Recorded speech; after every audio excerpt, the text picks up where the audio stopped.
Inaasahang sa susunod na linggo masisimulan ang pamimigay ng 1,000 pisong ayuda na hindi dapat lumagpas ng 4,000 piso kada pamilya. Kanina, ibinigay na ng Department of Budget and Management ang nasa halos 10.9 billion pesos na pondo para sa ayuda sa National Capital Region. Inaasahang maibibigay ito sa halos 11 milyong individual. Pero pakiusap ng DILG, bigyan ang mga LGU ng panahon para ma-set up ang pamamahagi ng pera.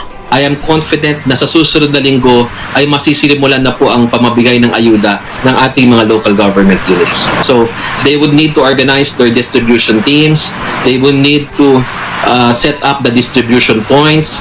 Yung kanilang pong listahan, kailangan ayusin nila. Aminado naman si Labor Secretary Silvestre Bello, posibleng hindi masakop ang ilang manggagawa.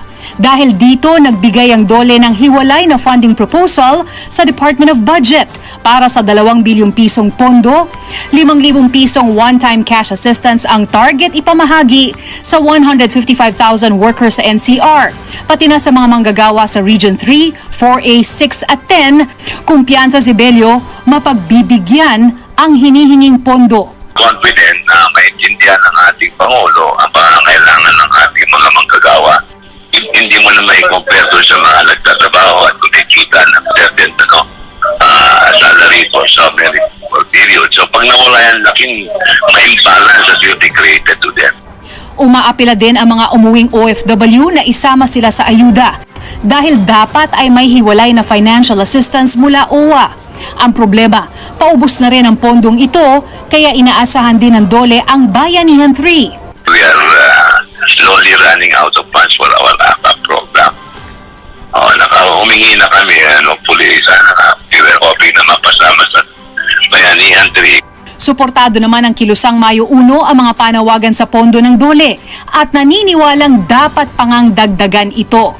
Ang 2 bilyong piso halimbawa para sa mga manggagawa, kukulangin dahil umabot ng 1.5 million workers base sa datos ng DTI at SWS survey.